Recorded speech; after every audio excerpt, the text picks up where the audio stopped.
Identity-based access control, or IBAC, represents a fundamental security model that governs access to resources based on the verified identity of individual users or entities.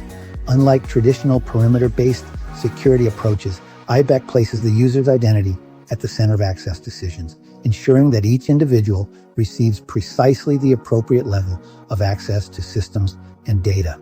IBAC operates on several key principles that differentiate it from other security frameworks. First, identity centricity. The model focuses primarily on who the user is rather than where they are connecting from, making it particularly valuable in distributed environments where traditional network boundaries have dissolved. Next, granular authorization access permissions are explicitly tailored to individual identities, allowing for precise control over who can access what resources under which circumstances. Then, dynamic policy enforcement rather than static permissions. IBAC enables context-aware access decisions that can adapt based on changing user attributes, roles, or environmental factors.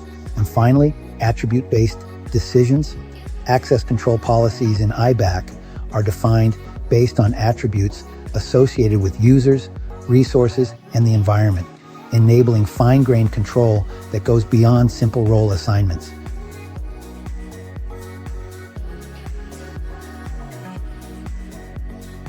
A comprehensive IBAC system typically consists of several interconnected components. These include identity verification mechanisms, which ensure users are authenticated as who they claim to be, using methods ranging from passwords to biometrics and multi-factor authentication. Access permission frameworks are also essential. These systems associate specific permissions with verified identities, determining which resources each user can access. Centralized identity management is another key piece, providing a unified system that maintains consistent user identities and attributes across the organization, which really helps with coherent access control enforcement and, of course, policy definition and enforcement. These are the rules that determine how identity attributes translate to access decisions, along with the technical means to enforce these policies at access points. In contemporary security frameworks such as Zero Trust, IBAC serves as a foundational element.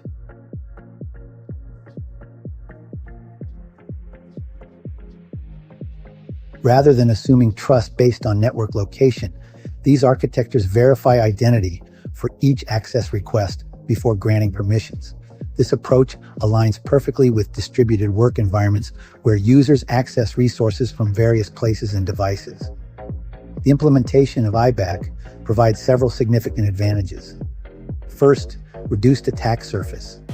By limiting access based on verified identity rather than network location, organizations can minimize potential entry points for attackers.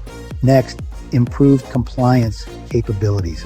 IBAC facilitates detailed tracking of who accessed what resources and when, supporting regulatory requirements for access monitoring and auditing.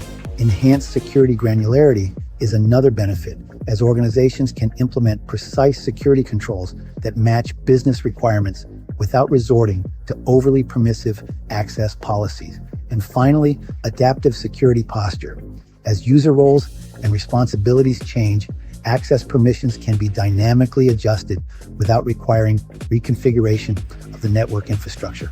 IBAC represents an evolution from earlier security models that relied on perimeter defenses or broad role-based permissions. Its focus on individual identity verification and contextual access decisions makes it particularly well-suited for securing modern digital environments where traditional boundaries have become increasingly blurred.